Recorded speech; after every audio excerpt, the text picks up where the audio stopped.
So, all right, this is Dr. Beth Wilson. She has a PhD in electrical engineering and takes her research into new hearing aids. So she takes her research into new hearing aids very seriously. She's retired from Raytheon, where she worked for 33 years, and is currently an adjunct professor at the Worcester Polytechnical Institute. Dr. Beth was born with a hearing loss and has been a lifelong advocate of people with disabilities. She's been a member of the Hearing Loss Association of America since 1986 and was the executive director from 2001 to 2002. Okay. Oh, she and used DPC. Oh, shit. Sorry. What's that? With that introduction, it's all yours. All right, thank you. So what I wanted to say is that when I make a presentation, I work on the slides, but I also write this narrative that I do alongside, and I do that so that I can make sure that it flows right and everything. And so I make that narrative available with the slides, but I don't allow people to disseminate the captioning or a transcript or all those things that you're able to do on your computer so that you can follow along. I really ask that you don't save it and send it to anyone, because sometimes I say things that when you see me, it makes sense that, it was out of context, and I just don't want that going out. Plus, my narrative makes me sound smarter because it was much more coherent when I wrote it that way. So this is a presentation that I created in 2019 when I was going about getting a new hearing aid, and I wanted to share the process. And let me just move my stuff around. And I was sharing the process with our chapter, and I bought I replaced that hearing aid in 2023, and I went through the same process. So I updated the presentation with that, and I use this process. I use the decisions I made related to getting a hearing aid in a graduate class that I teach in structured decision making, because it's complicated and it's not easy to decide what you're going to get. And so if I thought this decision was worthy of an example in a graduate decision management class, I think it shows that this is complicated. So hopefully this will give you some structure and show you how I've done this. Now what I've done, all my slides, all the stuff is in the top. I've left some white space on the bottom so that you can, if you can position captioning there from your Zoom session. So this is a simplified process. Right? The first thing is to acknowledge a hearing loss, and it sounds easy, but sometimes people struggle with that part. And then once you recognize that you need a hearing aid, then you're going to meet with a hearing health professional, and they're going to go through a hearing exam. You're going to explain the daily situations. You're going to choose a hearing aid, and you're going to explore assistive technology. And then once you get your hearing aid, you're going to be fitting it. You're going to test it out. You're going to have follow-up adjustments. And then you're going to go out and hear your life.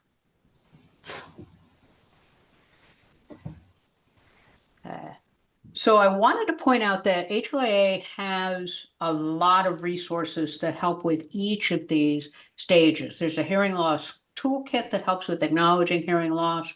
There's a section that they have on hearing aids with a lot of good resources on meeting with a hearing health professional and trying out the new hearing aid. And then there's all the things that we do, like this meeting tonight, where you go out and hear your life.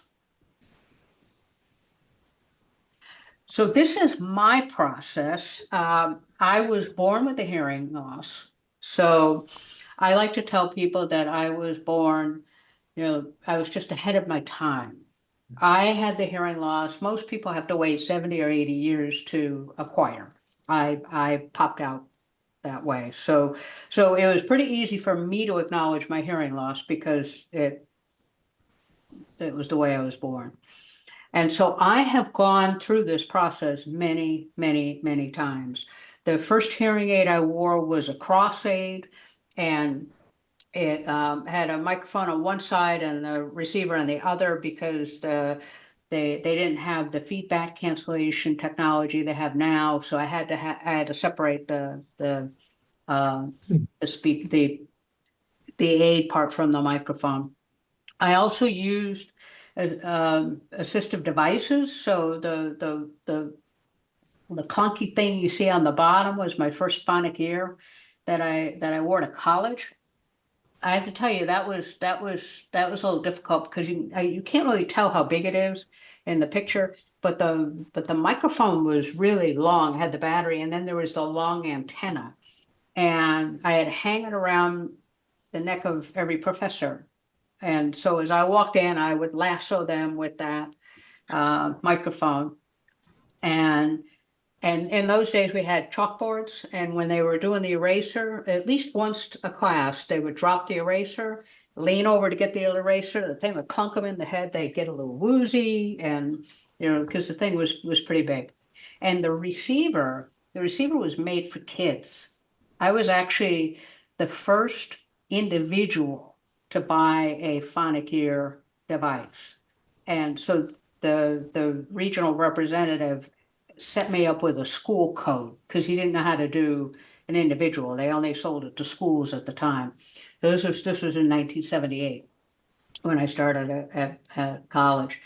And the thing was made for kids. So it was a really hard plastic. It had bright colors, and it came with straps. I was supposed to strap it to my chest.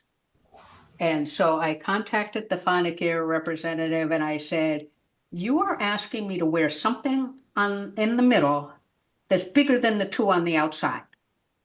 So I'm not liking this. So they built me an adapter for the back so that I could clip it to my belt and I didn't have to strap it to my chest. So that was what I was wearing when I went to college. And then eventually they went to the radio cross so that I could wear I don't have any hearing in my left ear, so I don't do anything with that except, it just holds up my glasses. So I had the cross, which meant I didn't have to have that wire anymore. And since the wire was always the first thing that broke, I was very happy to get that.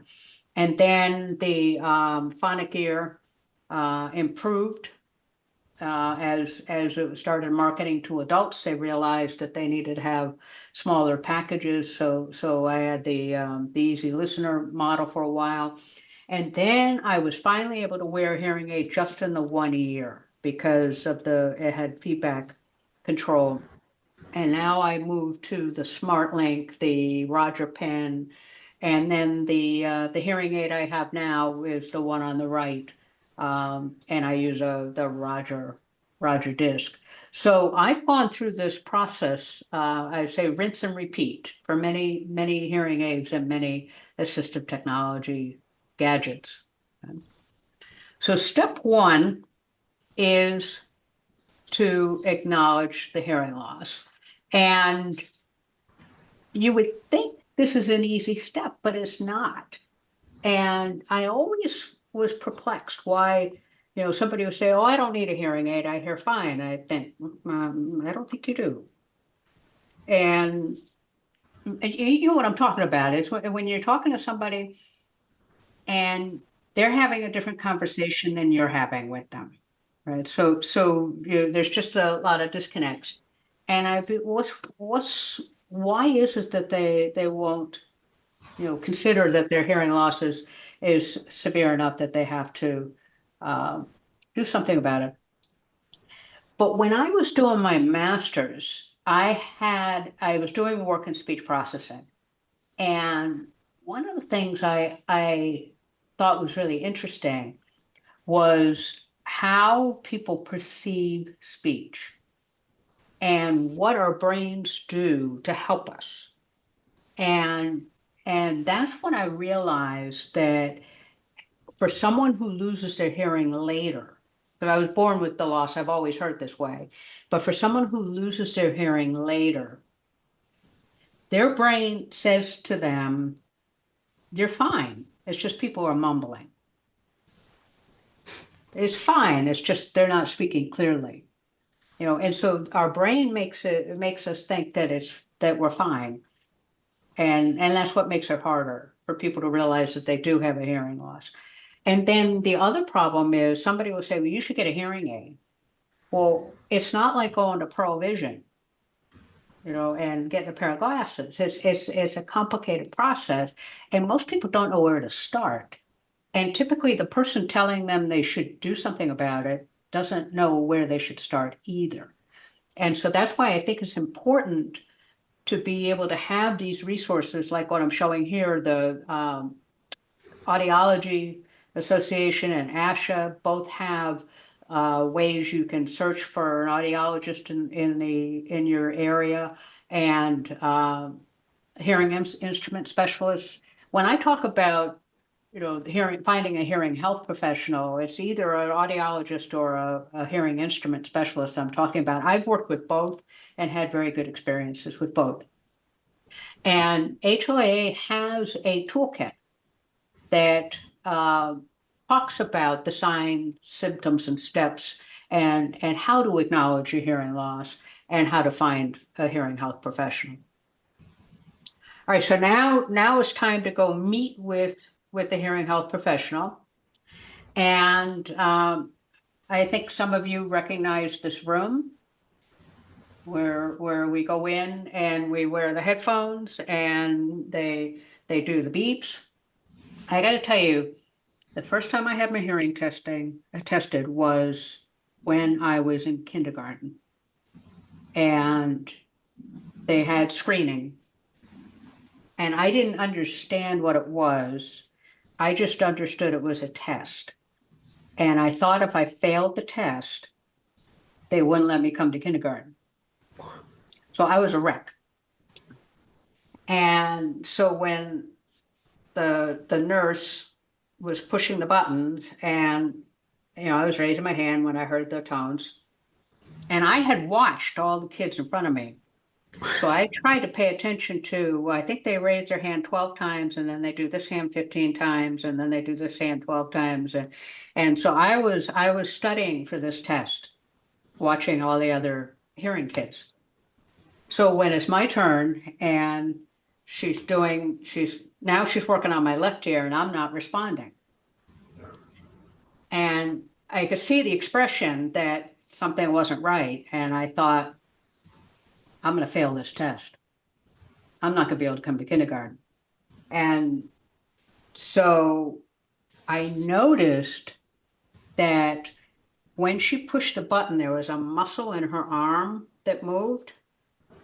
And so all of a sudden I had perfect hearing, but it was in random ears because I kept alternating back and forth because I just knew I had to raise my hand. And so then she went and got somebody else to come in, and he had sleeves on. And so I couldn't cheat anymore. And then they finally determined something was wrong. And my mother came to the school, and she took me to an audiologist to be tested. And all I kept saying is, can I go to school tomorrow? And she said, yes. Okay, so I was fine. And then we did the test, and they determined there was a problem. She was very upset about it. And I said, can I go to school tomorrow? And she said, yes. So I was fine. And I even though I failed that test, they let me go to school. But I have spent many hours in booths like this with the headphones where they do the pure tone. My audiogram is on the right. You see the O's that for my right ear, and it shows that I hear some of the low frequencies, like 20 to 30 dB down for those, but then once I get up to 1500 hertz, it just starts dropping off, and I really can't hear much above 3000 hertz, no matter how loud it is. And And so I explain my audiogram to engineers by telling them that I'm a low pass filter with the 30 dB down in the pass band. It goes up to 1500 hertz and my transition band goes to 3000. And they all go, oh, okay. I explain it to everybody else by saying, I can talk on the telephone, but I can't hear it ring. My biggest problem is not what I don't hear, but what I think I did hear. Because losing those high frequencies means that there's a lot of sounds that are ambiguous to me. So every time I get the audiogram, as an engineer now, the audiologist hands me the audiogram and I ask a lot of questions about it. When I was a kid, I just knew it meant I needed to wear a hearing aid. So it's important that it's more than the screening. That thing I did in kindergarten was just the pure tone screening. When I'm in the booth now, I get the pure tone screening. I use the bone conduction to make sure that all of the losses, sensory, neural. I do the thing where they put white noise in and see if I what I can hear. I have the speech, the recognition, where they'll say words and I say them back. And so it's a comprehensive exam to determine what I'm able to hear and what I'm not able to hear. Now, once I've had the exam, the next part is for me to explain to my hearing health professional, what are my listening situations? What situations are easy for me to hear? What situations are hard for me to hear? And which situations are important for me to hear? And I had the same audiologist for 20 years, and I did this every time I saw her. Because I would say to her, things changed. So we went through this every single time and it changed as since I've been wearing hearing aids, right? When I was working at Raytheon, I was in computer labs, like the picture that's on the bottom. I was in a lot of meetings, like the picture up on the top. And I was using the phone a lot. And so there were all these situations that I would be in that it was important for me to hear. And then as the iPhones came out, I started using that. I used to be in a classroom as a student and then in the classroom as a professor. I also want to make sure when I go to the theater, I'm able to hear it. I want to be able to hear people on the golf course. I want to be able to downhill ski. I want to be able to cross country ski. These are all different settings that have different implications on the what I need to be able to hear. Now, what I do in my class, the structured decision analysis class, is I use this example and I create what I call decision objectives. And I say, what is important to me in my hearing aid decision? And when I was buying my hearing aid in 2019, these were the things that were important. I wanted to, and it's maximize or minimize. I wanted to maximize connectivity. I wanted to maximize availability, meaning that the thing was always working, but the batteries didn't run out. I wanted to minimize battery failure. I wanted to maximize self-repair. I wanted to maximize convenience, right? So I wanted to minimize the number of gadgets I had to have. I wanted to minimize the spare batteries I had to carry around, but I wanted to maximize compatibility with advanced bionics because my wife wears a cochlear implant and we just had so many gadgets in the house. I wanted us all to be able to use the same one. So I don't think you have to do this for yours. I'm just showing you that this early stage, just saying what you want to hear and what's important to hear was enough for me to teach this, use a tool in a graduate class. So then the next part of the discussion with the hearing health professional is choosing the hearing aid. Now, I would do some research. I would go to the HLAA convention and visit all the booths. I would see what was the latest thing out there, but I really depended on my audiologist for this, and I had the behind the ear. Now I have the receiver in the ear. I used to have the cross. I've always had a T-coil. I I now have a rechargeable. I used to have the 13 battery, and I didn't want a remote control, so I wanted buttons on the hearing aid, but now I use the remote control app that's in my iPhone. But these were all things that the audiologist was able to tell me what my options were and what were the advantages and disadvantages of each. But this is just understanding all the features and figuring out which features I wanted was difficult. So this is another thing I teach in the class. I actually created this whole decision tree that computes the best choice. So I don't recommend that you do this, but I do want to tell you that I was really worried about should I use Bluetooth or not. And I really thought, okay, if I have Bluetooth, I have to have rechargeable because otherwise I'm gonna have to be changing the batteries all the time. And so I ended up with this decision tree where these unknowns that I had was the battery gonna last all day? And what were the consequences of this?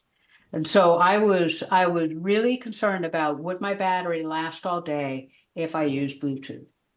And so I did this decision tree, and it computed that yes, I should get a rechargeable hearing aid with Bluetooth. And I did a sensitivity analysis on the right side to see where the decision would change and talked to my audiologist about it because I was concerned about it. And she said, I think you were too pessimistic in your guesses for how long it would last. And then she said to me, you can also see on your iPhone how much battery life you have left. I was like, oh, I never had that with a disposable. I just heard your 30-minute countdown has started, and I had to start finding the batteries wherever I'd stashed them. And she also explained to me that if I put it in the charger for 15 minutes, it would give me a couple hours of more battery life. I was like, oh, okay. So that was a big decision for me, and it's an example I use in my class. And then I wanted to explore assistive technology. I have the Roger Select that I use when I'm at a lecture at the Worcester Art Museum. I use it when I go out to dinner with some friends. I just used it at a conference I was attending. I also I'm in physical therapy right now for problems with my knee. I hang the Roger Select around my physical therapist so that I can hear her even when I'm on my back and doing something weird and I can't see her. I can hear her very well. I have the TV connector that works with the TV, and then I have the Bluetooth on my phone. And then it's about how are you going to get a hearing aid? You've looked at all the options. Now you choose, and your hearing health professional gets the hearing aid, and you come in to be fitted for it. HLAA has some resources here. There's a consumer checklist. There's the Hearing Aids 101. There's a lot of good information on their website about what technology to look for in a hearing aid and to help with making that choice. So again, back to my class, I created this decision matrix where I looked at the different hearing aids I was considering, and I assigned weights to the things that were most important to me. And the Phonak was the one that came out as the statistical choice. And I also did sensitivity analysis on that as well. All right, so now you've got the new hearing aid, and it's time to do the fitting. I think the most important thing is to recognize that it takes time.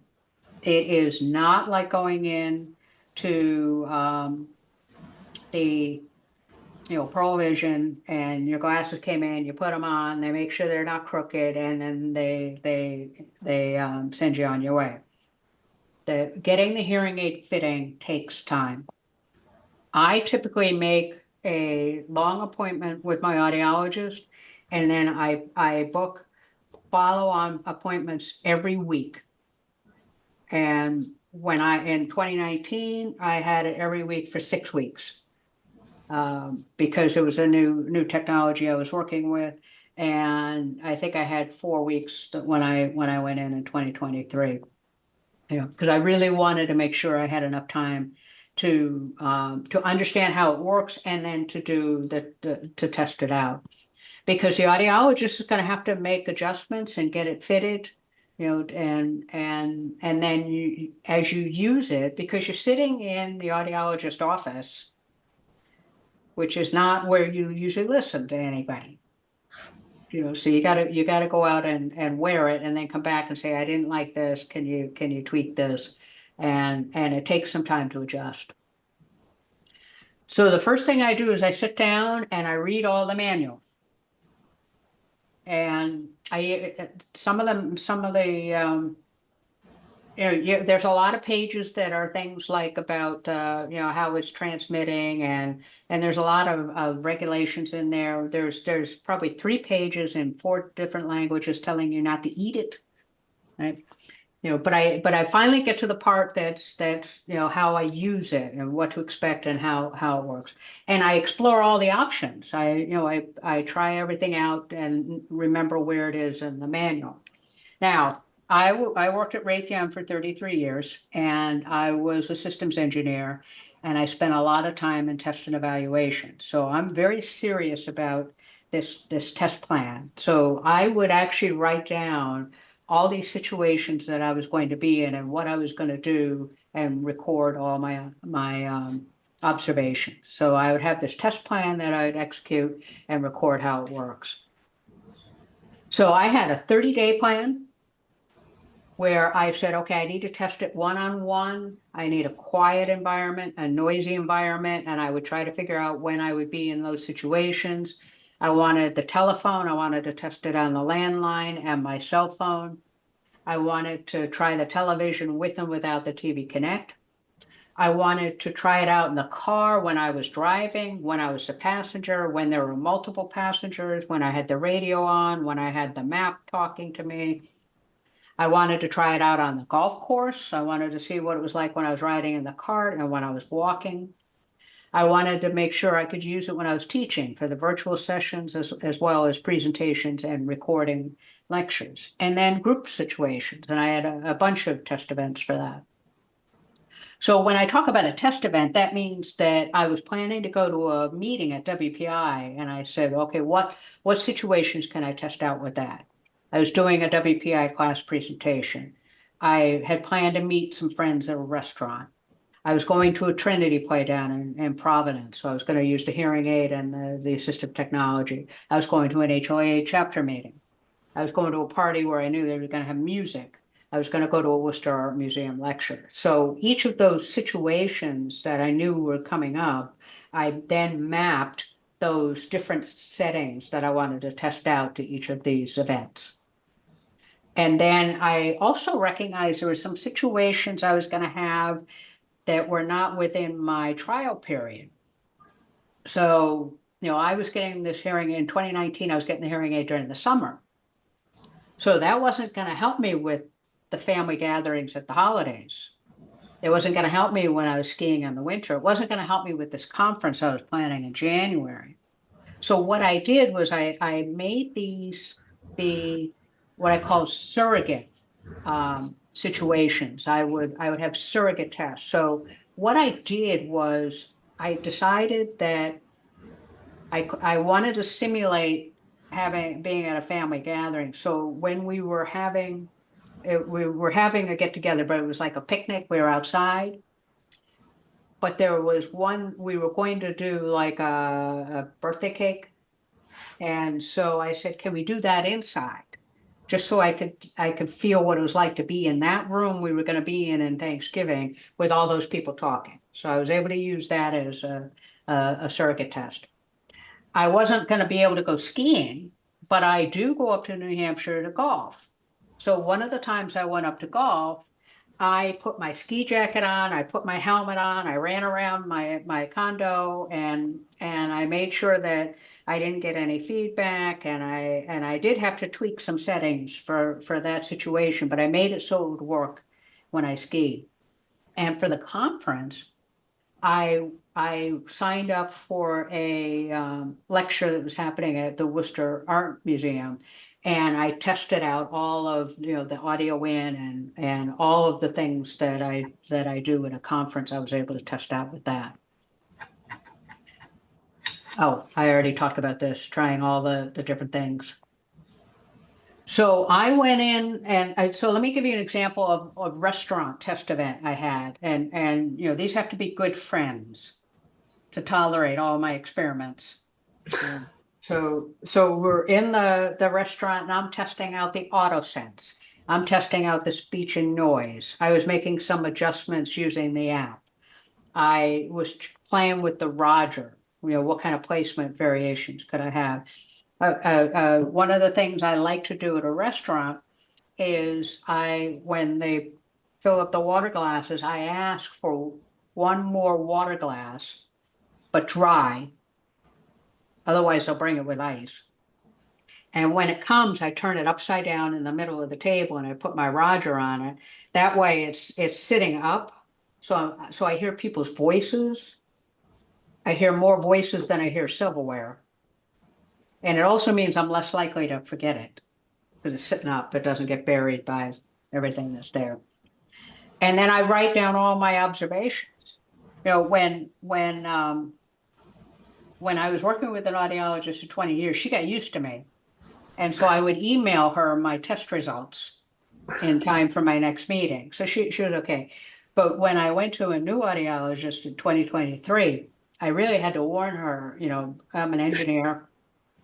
And she was like, okay, but I didn't email it to her because I didn't want to scare her off. So I came in with my results and we talked about it. So during this follow-up period, and I told you I had like 6 sessions after I got my hearing aid, I would talk about those results. I would talk about what I observed, what worked well, what issues I still had, questions I had about, is there something else I could do with this? We would check it and discuss it. She was able to monitor some stuff and she would say, oh, you seem to be using this a lot. And I didn't even realize it was. And I would have my favorite settings and figure out what kind of adjustments I needed, because one of the situations I had was when I was in the car. I was driving around Northborough, it wasn't a problem, but when I got on the highway, it would automatically go into speech and noise, which is okay because it meant it suppressed the noise of the engine and the other cars, and it was really nice. But it also shut off the microphone in the back and focused so that I would be able to hear what I was looking at, which was fine when I was driving by myself, because whatever was coming through the speakers, because I could listen to an audiobook, I could listen to the GPS, I could listen to music. It was wonderful. Driving down the road, having that come into the speaker like that. But if I had a passenger, I couldn't hear them unless I was looking at them, which is not a good way to drive, looking at who's ever talking. So I worked with the audiologist and she helped me set up a special program that was the speech and noise, but it opened up the microphone so that I could hear the person on the side of me. And then I labeled it Tina in the car. And I actually shaped it so that it was better for a woman's voice. And I saved that program. So that's a special program. And she says, she tells our friends, I also have a Tina mute in the car, but I don't. She just made that up.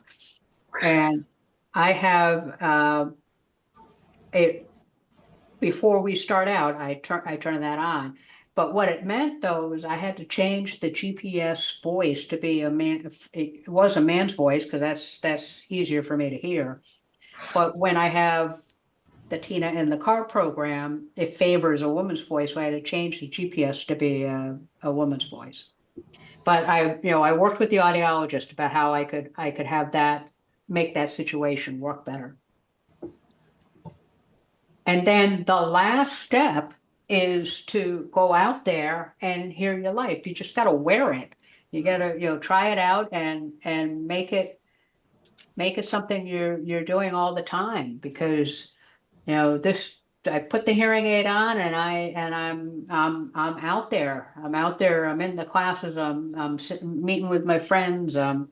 Working on my computer. I'm in meetings. I'm going to the theater. I'm going to the museum. I'm skiing. I'm golfing. I don't necessarily do any of these things well, but I'm doing it and I can hear myself while I'm doing it. So the whole point of this is to go through this process and make it so that you can go out and hear what's in your life and enjoy it. Now, with that, I will stop the share and bring up the make it so I can see. Oh, hello, see everybody here. All right, so I think Carrie, you were gonna call on people that had questions. I'm gonna look at the I'm looking at the chat. Yes, yes. So first of all, thank you, Beth, for a great presentation. Very thought-provoking.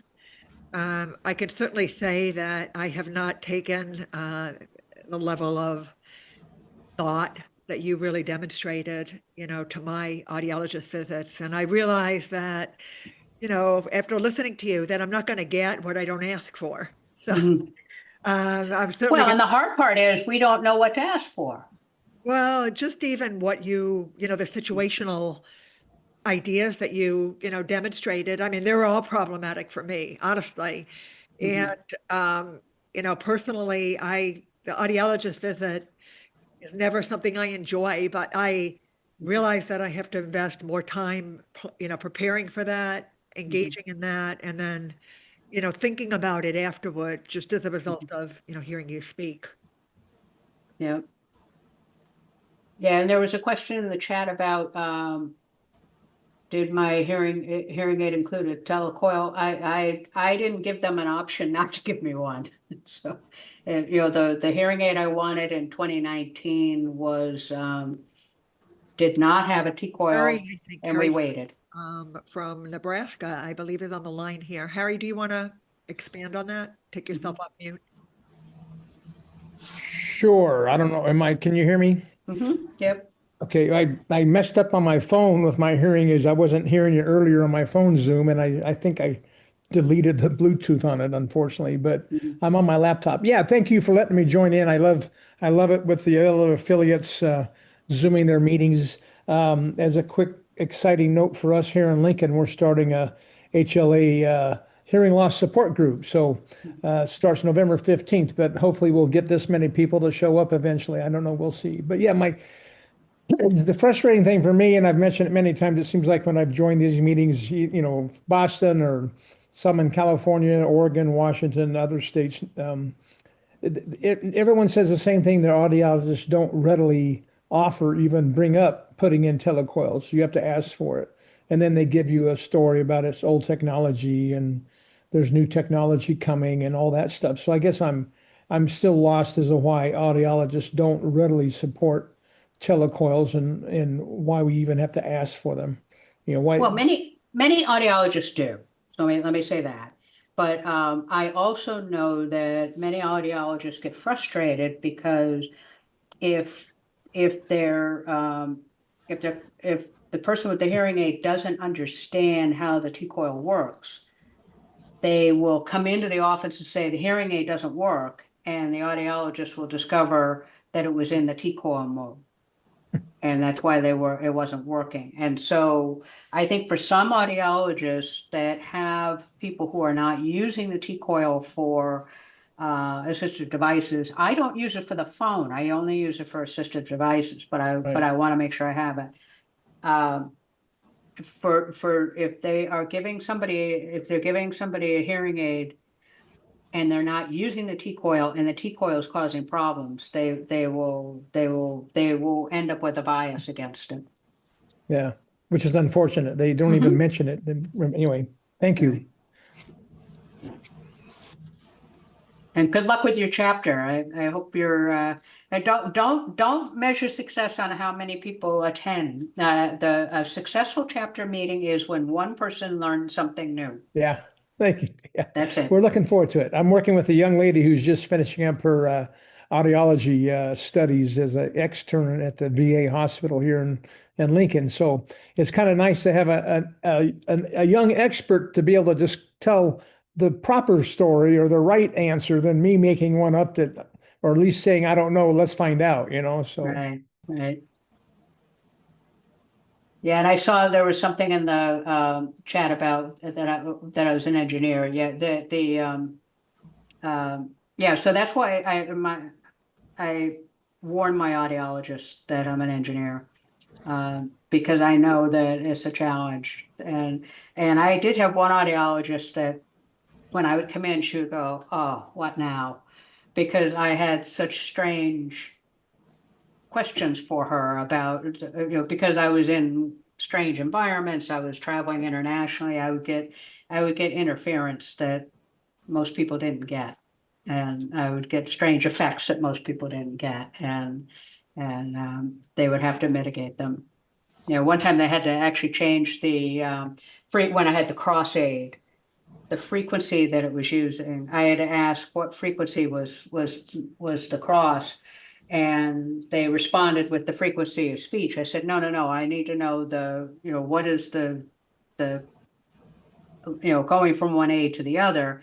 I said, because I am hearing things that are not in my room. And so somebody's on that frequency in the test platform and I'm hearing them. And so then they came back and told me what frequency. So I notified, so they've just put signs up, do not use this frequency to communicate with the test ship because it bothers Beth. So I had one computer lab that we had to reconfigure all the computers so that the refresh rate was not a harmonic of my that I was getting a buzz from it. So yeah, so I've had some interesting issues. And yes, I have the Phonak hearing aid. I have I've been with Phonak ever since my wife got the Advanced Bionics. I've had many different brands though. I've had the Phonak. I've had Siemens. I've had the Oticon. I've had some that were brands that don't exist anymore. I've gone. I just go with whatever one would be the best suited for what I was doing at the time.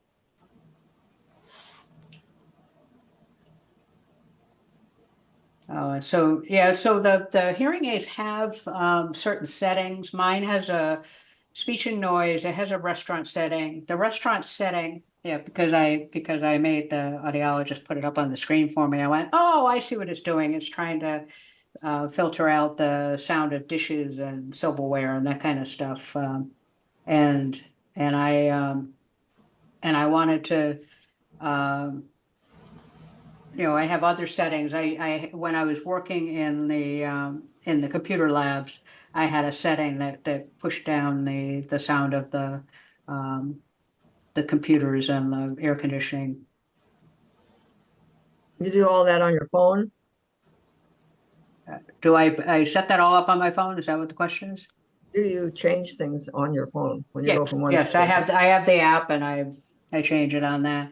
And then every time they have to do some kind of a reset or they change the program, I have to redo all my special programs. They'll give me the standard ones, but I gotta redo Tina in the Car. What does HLL or HLAA, what does that stand for? Hearing Loss Association of America. Association of America. Thank you. Good to join. Yeah, it's HLAA started out as self-help for the hard of hearing. I think it was started in 1978, 79. And then they changed their name to the Hearing Loss Association of America. I want to say 10 or 15 years ago, maybe more. Very important organization that represents people with hearing loss. I think it was 96. 96 when it switched to HLAA. When Rocky Stone died, he had never allowed, he founded it. and they Yeah. had never allowed. Actually, no, Rocky knew that was happening. So it wasn't secretive. It was just a lot of work to change the branding and the name and all the legal documents. Okay. Now, what is ADA ready? What does that mean? It means that it has, and I maybe wrote that wrong.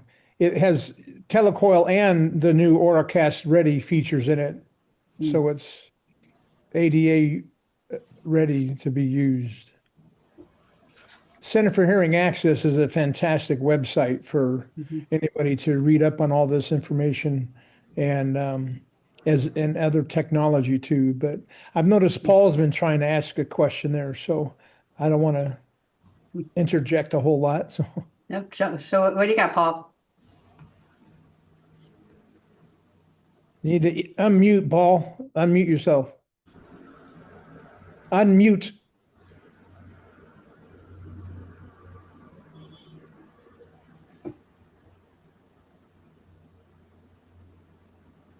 Okay, can you hear me now?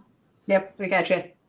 Okay, sorry. I'm not tech savvy that much. But in all reality, for me, it was really hard for me to go from analog hearing aids to digitals. Yes. I had a couple of hearing aids that were somewhat digital, but they were not advanced. But the Phonak is my first actual digitals that I just received about 3 months ago now. And it's funny because I asked my audiologist, I wanted Bluetooth, of course, and it also had T-coil in it because at work, I used one of my old hearing aids way back and had T-coil, and I was able to hear on the phone better. And it would block out all the background noises and all of that. So she eventually found Phonak for me that I have. And ever since I've been using it, I've been able to hear the phone much better than with the T-coils that are in my hearing aids. Once in a while, when I have these old silhouettes, I would plug into I would put them in my computer during my lunch break to, watch a little TV here and there while I'm at work and eating lunch. And I put my switch on here, and I hear with both ears rather than using one ear. It's just the technology's changed.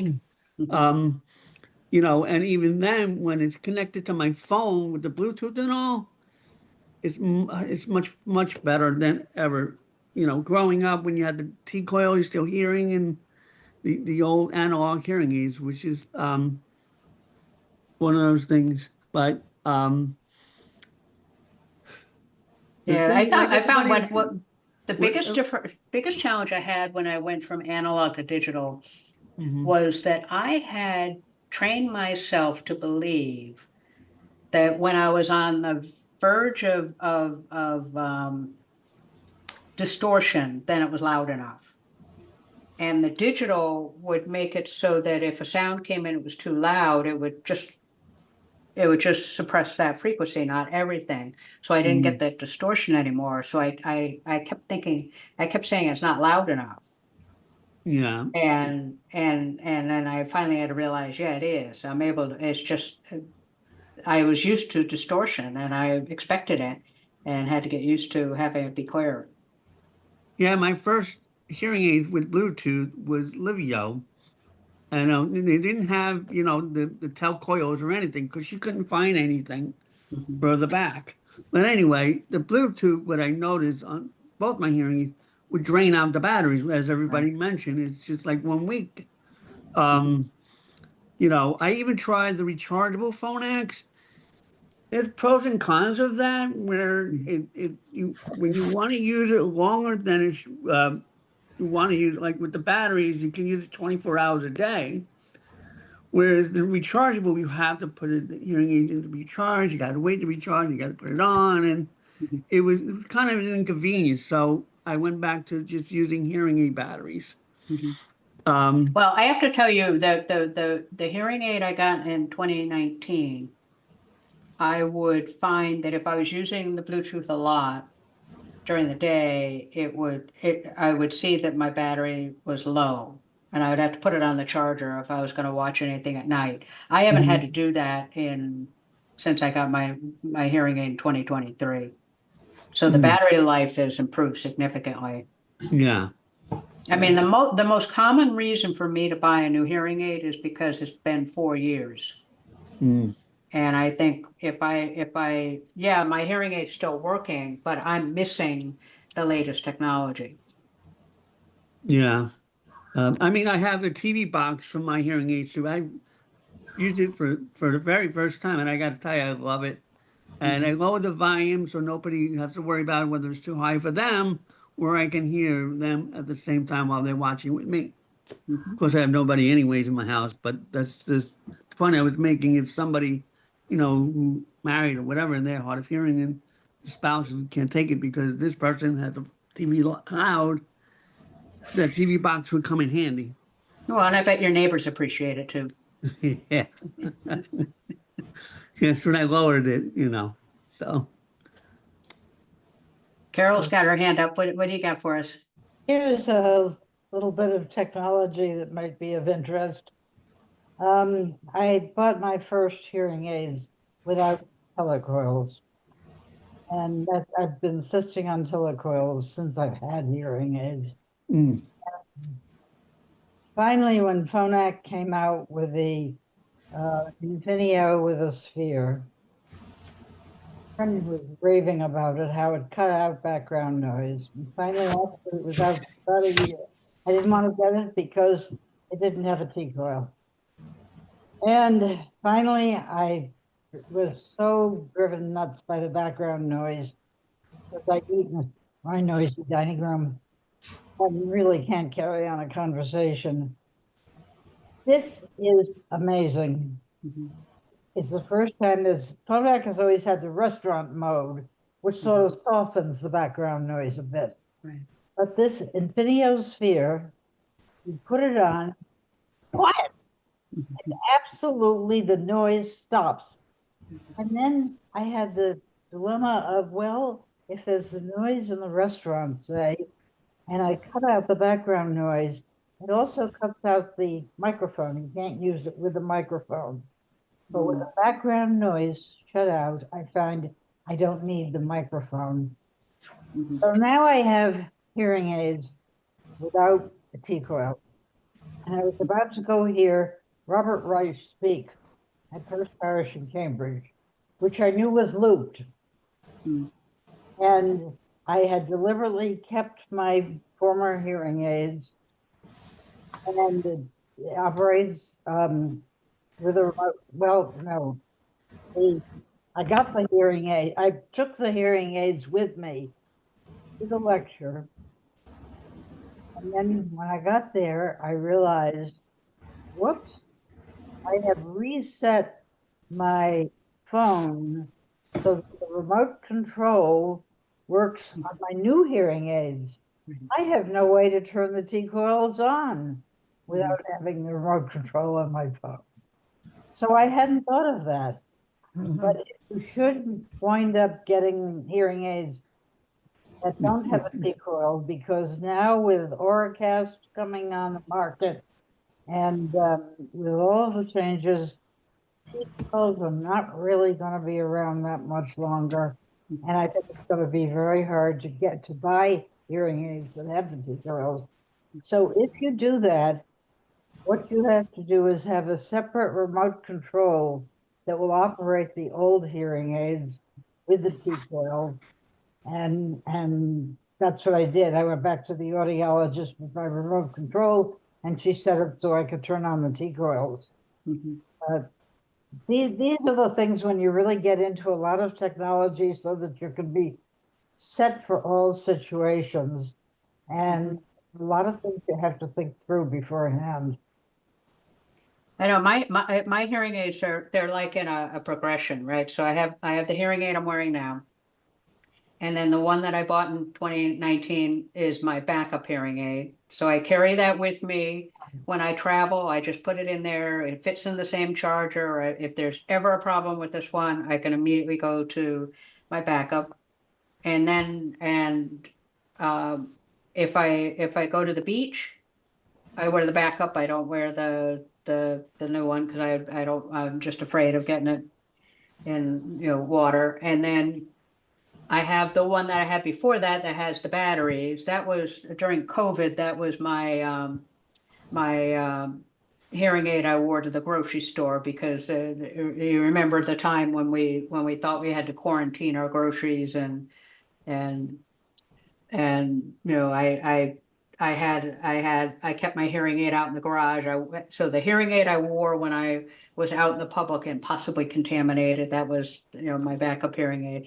Yeah, it's kind of like I do the same thing with sneakers, right? I have my shoes, the shoes I'm wearing now, and then I have the garden shoes, and I have what I clean the garage with, and you know, But with electronics, it's a little harder.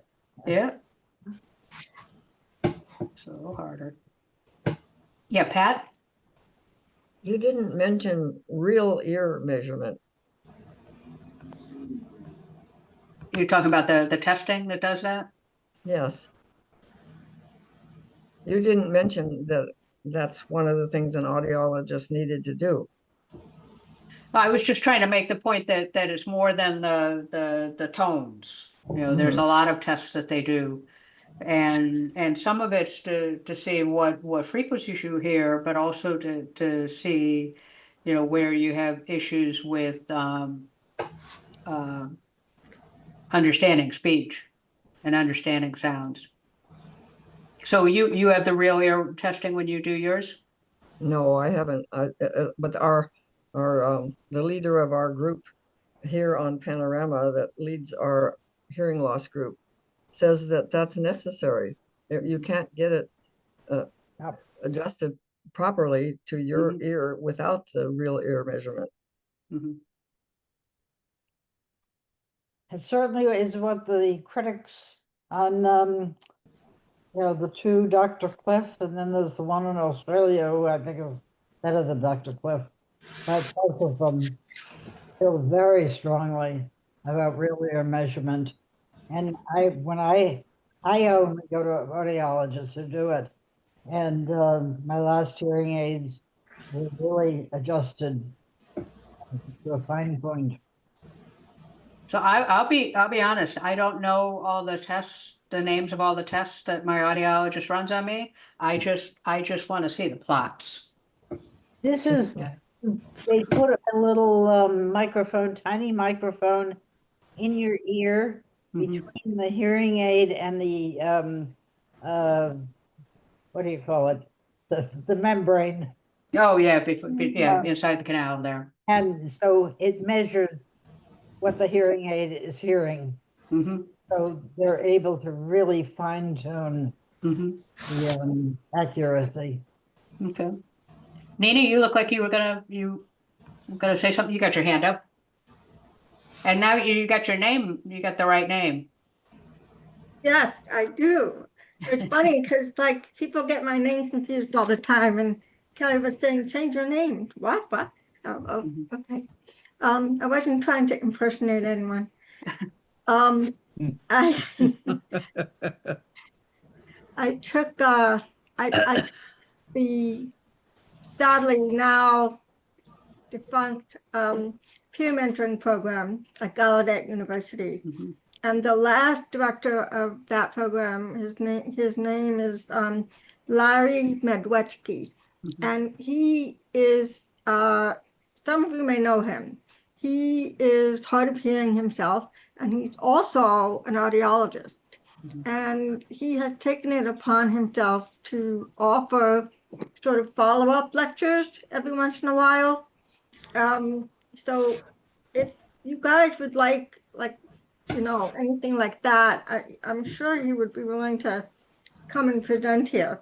But one of the things he stressed to us, the alumni, in his last lecture, the lecture before that, is that we are straddling, the the switchover between loop technology and Bluetooth technology. Mhm. And very soon, loop technology is going to be a thing of the past.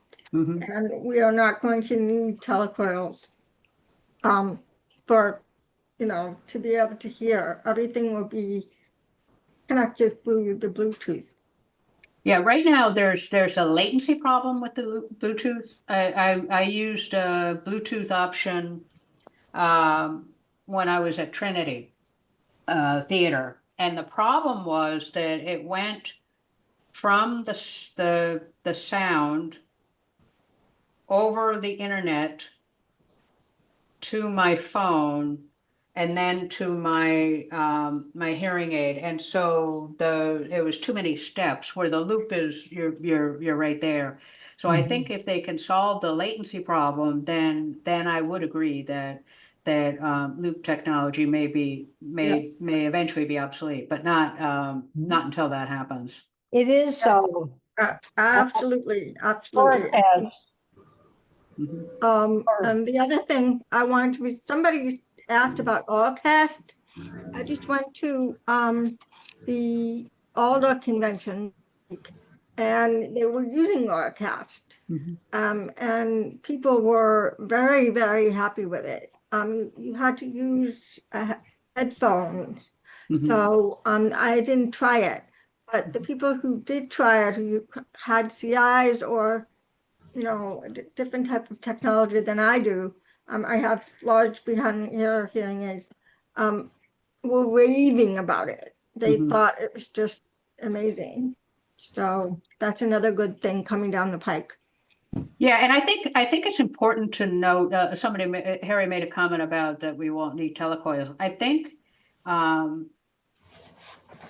it would not surprise me that Bluetooth technology will have a way to be preferred to telecoils, and the telecoils will go away, but it's not going to happen overnight. And it's the same way when cell phones started, it was many years before you no longer saw payphones. And I've seen a couple when recently. yeah, you have to look for them. And there was I remember we were working very hard to make cell phones work with TTYs, and then all of a sudden the texting technology came out, and we weren't going with that as much. And then we had um, the technology for the captioning that was done with the voice recognition and the video phones, the video relay.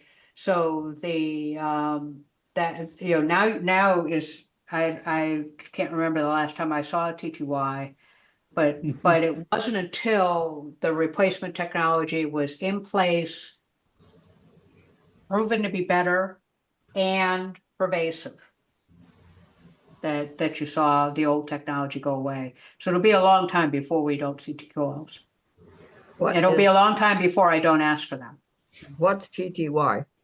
TTY is a teletype, and for someone who couldn't use the telephone before we had relay and before we had texting, you would have to type on the TTY, and your phone sat in the modem, and the little beep beep beep beep beep went over the phone, and either the person on the other end had a TTY, or you had to go through an operator, somebody who could see the TTY response and then voice it to the other side. That was the original start of the relay. Relay. The relay was set up for TTY to phone, and for people with hearing loss significant enough that they couldn't use the phone. So Beth, there is a question in chat regarding whether, as ARCAS comes online, if folks are going to have to get new hearing aids or new technology, or if they'll be able to use their existing, hearing aids with the new RCAS system. So I don't know that much about RCAST. I was always assuming it was a Bluetooth compatible. Oracast is a form of Bluetooth. Okay, so it'll work with the Bluetooth. Bluetooth is a one-on-one. Oracast differs in that it's one-on-many. Oh, I see. It's broadcast. Okay, but it uses the low energy feature, which is going to be helpful because it won't drain the battery. But the problem is the fact that it's going over the Bluetooth. It depends on how it's set up. If it's going over the Bluetooth, the latency comes with the cell phone. If it goes Bluetooth directly to you, like I'm connected to my tablet with Bluetooth, so it's instant. That's fine. But if it's something that you have to have your cell phone for, now it has to go over the phone. I believe it's direct from the Oracast microphone. So you have the transmitters there, just like the same thing as like infrared. It is- transmits like Bluetooth, but Okay. to multiple sources Okay. and multiple receivers at the same Yeah. time. It takes the place of microphones Yeah. Nini? and it solves latency. Mhm. It's there's latency there, but it's ridiculous. It's something like 1/100th of a second. Well, as long as you can't perceive it. But the problem I was having with the thing that went to my cell phone and then to my hearing aid was that it made it like a very badly dubbed movie. Yeah. You know, and I had trouble lip reading the actor and hearing it. So Nini, you had your hand up?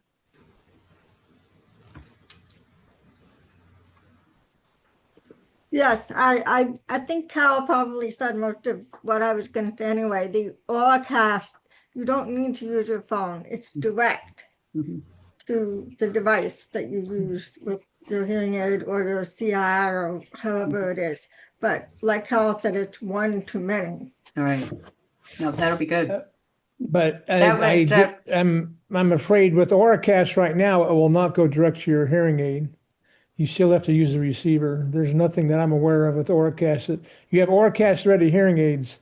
I'll have to look into that. I don't think they go direct yet, and the latency is still unknown with Oracast. But I'll have to look into that some more.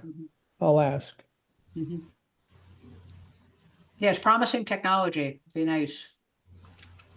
I haven't been able to get a straight answer on the ready when firmware is ordered for it, or whether it's actually ready to go right now. And my audiologist said that she was insisting that Oracast ready means when Oracast is there, the hearing aids are ready. But I've also read that the hearing aids are ready to take Oracast with some firmware being ordered for it. So it doesn't matter. All the major brands now are Oracast ready.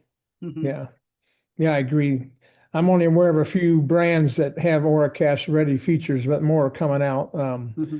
But the place has to have Oracast installed. Why are they gonna, if they haven't installed assisted listening systems today, what's gonna push them to install Oracast when it's out and available? That's Well, so Oracast will be, you're not going to have, the loop installation is difficult because you're digging up the floor, you're digging, the Oracast will not be as difficult. And so when it used to be, you only had a loop or you had infrared. Infrared was difficult because if there was any light, it would interfere and you had to have a receiver.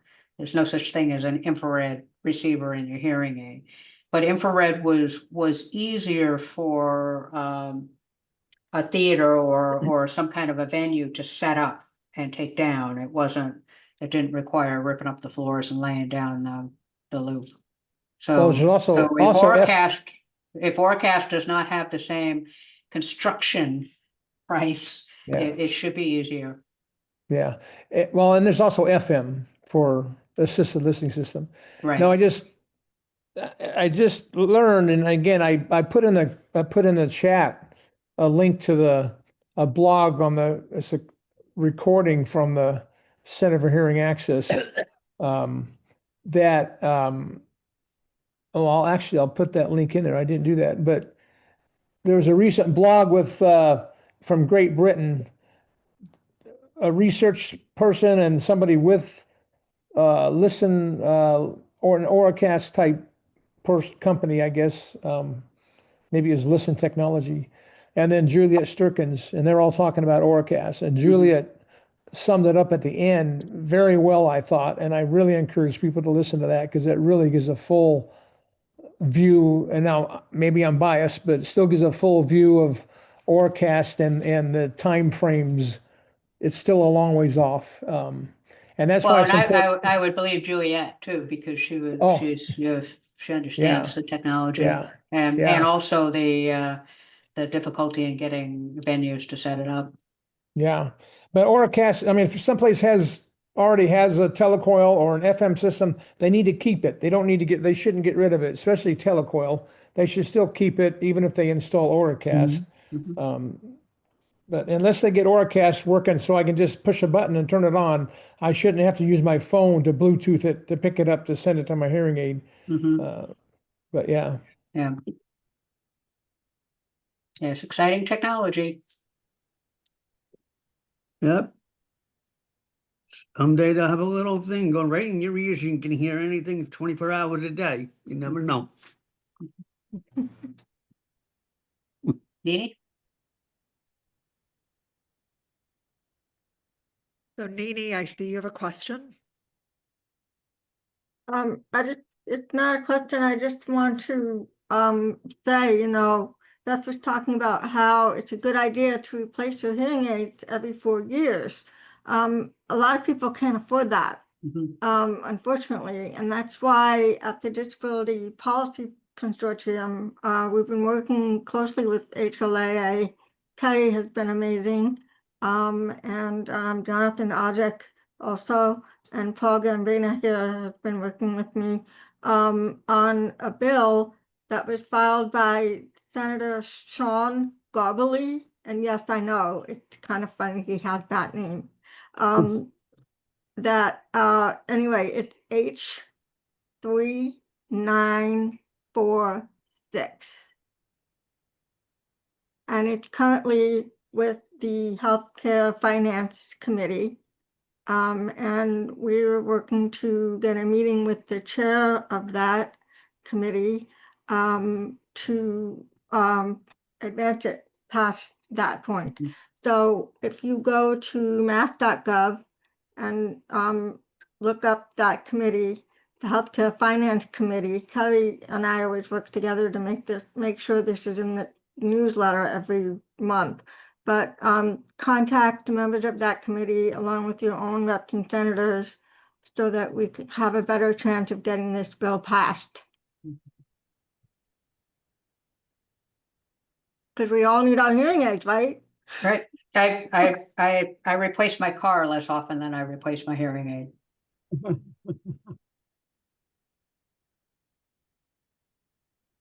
It's time health insurance pay for the hearing aids, And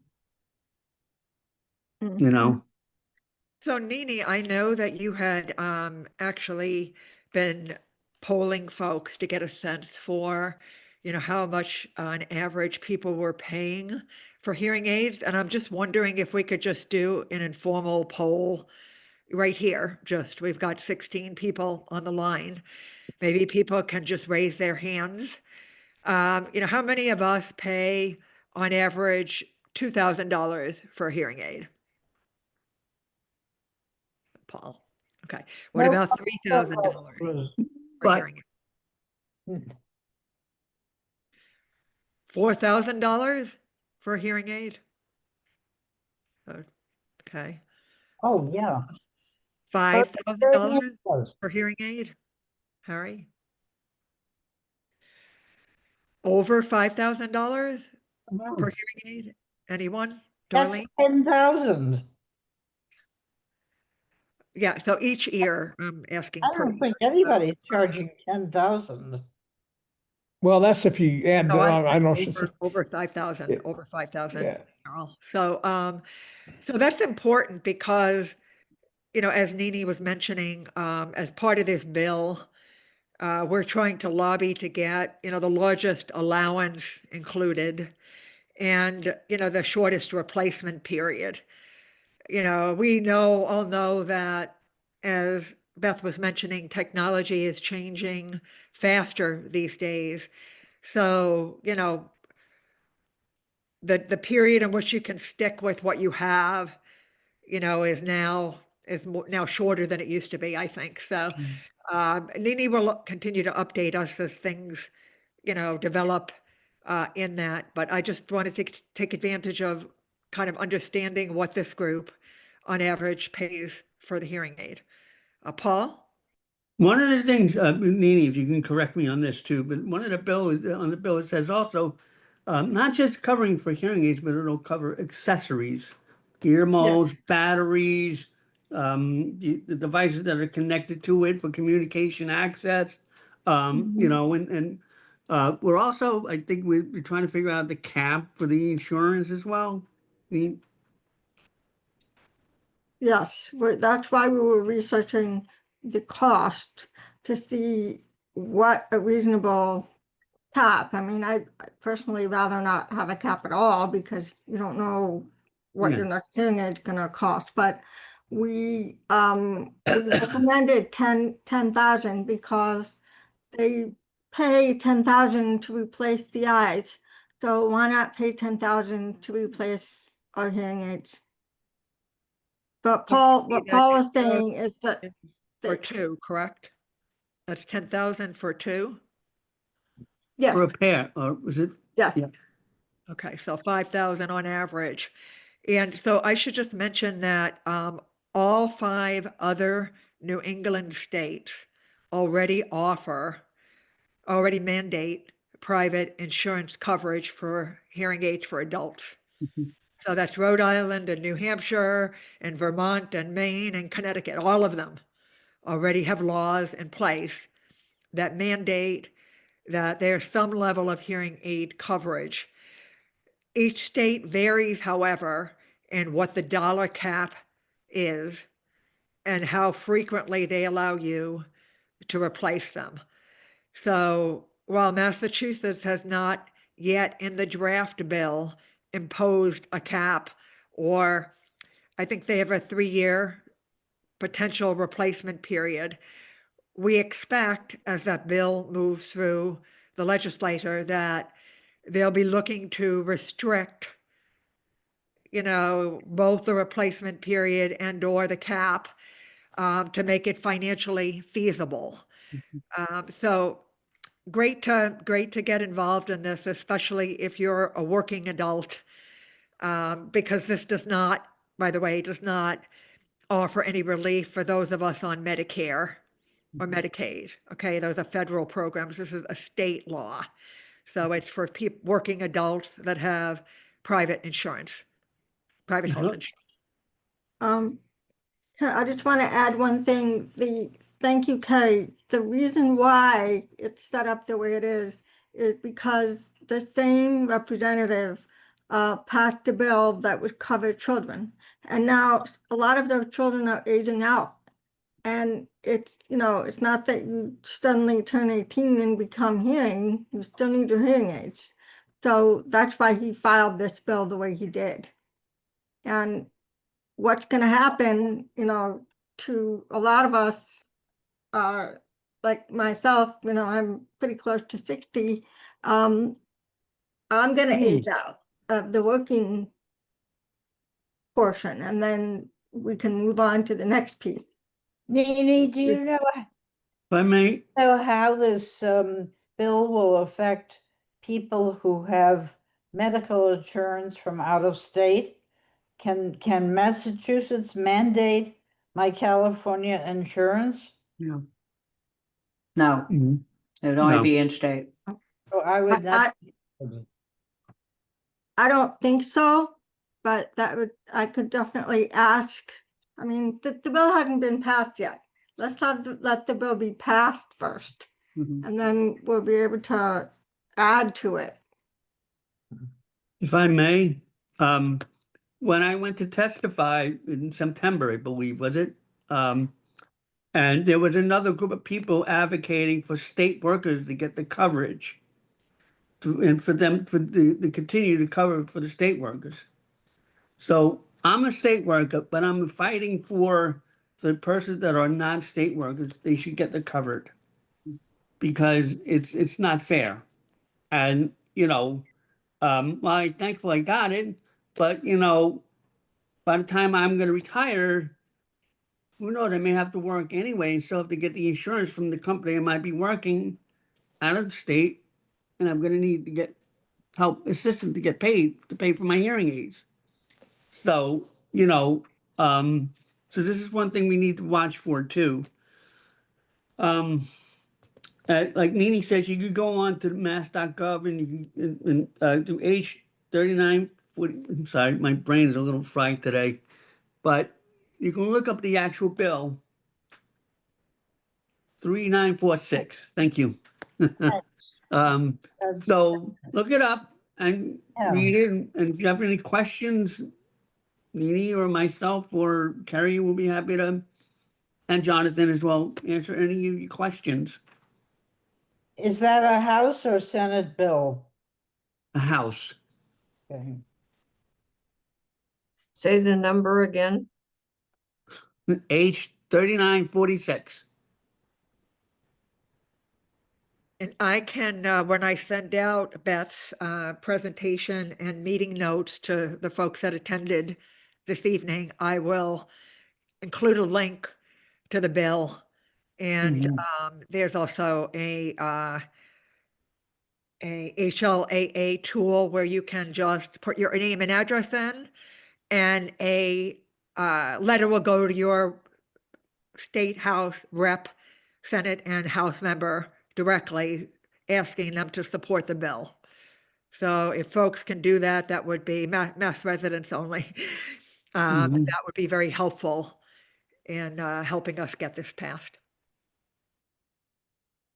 If I may give you a little bit of history, 20 years ago, I started an ad hoc group to get the similar bill passed, but it was never passed because I had to leave, and then Nini we carried on with trying to get the bill passed with DPC and with Representative Syback. Am I correct on the name, Nini? And she and Syback worked together to try to get the bill passed, but evidently it never passed. So now we're continuing on that and trying to get it passed. And I'll be damned. This bill better pass because we really need it. We really need it. And it's time. It's our time.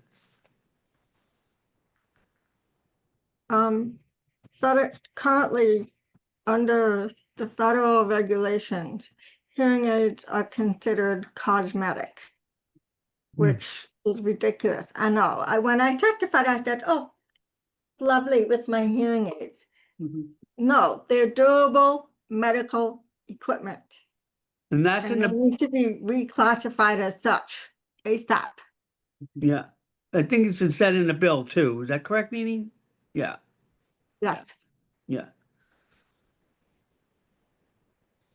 So that's the one thing that'll maybe push the bill to pass because it is a durable medical equipment.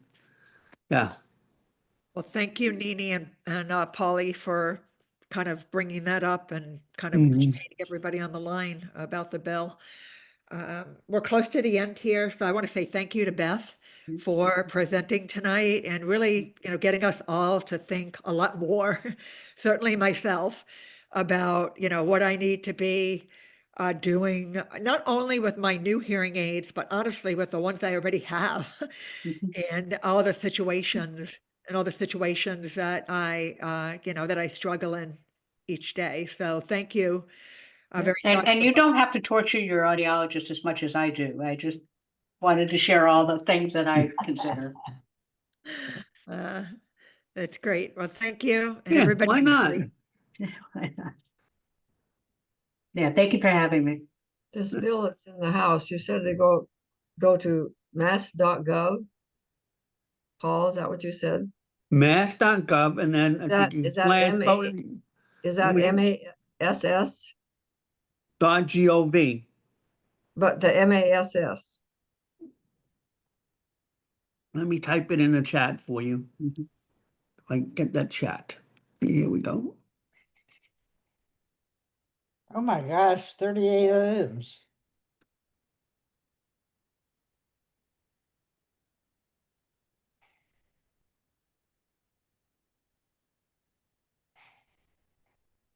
And again, I'll Doc- make sure that goes out in the notes that we distribute to attendees.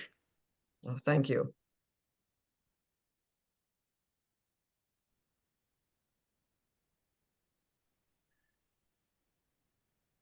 All right, what's up next month? What's coming up? Terry? Sorry, yes. So next month, actually, we do not have a meeting in the month of November, but on December 6th, we will actually be hosting an in-person event at the Wilmington Memorial Library. And at that meeting, I think it's a 2 p.m. meeting time on a Saturday. The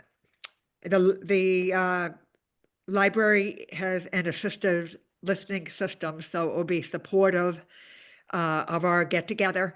But it will have both a holiday social and we'll have one of our HLAA Boston leaders, Brad McKenna and Julie Lane. Both will be leading the meeting and sharing with us some of the advocacy and education work they do in their separate advocacy effort called Hearing Things. They run a YouTube series, they have blogs that they do, and other great stuff. So I hope everyone can join us, but it will be in the newsletter going out on November 1st. All the information that you need about the next meeting in December. They do it with humor, right? Yes, they're very good. They're very good. Very good. With that, I think I'll just call for the close, and I appreciate everybody joining us this evening. And thanks again to our presenter, Beth, for a great Thank educational. you. Yeah. Bye-bye, everybody. Bye-bye. Come on. No.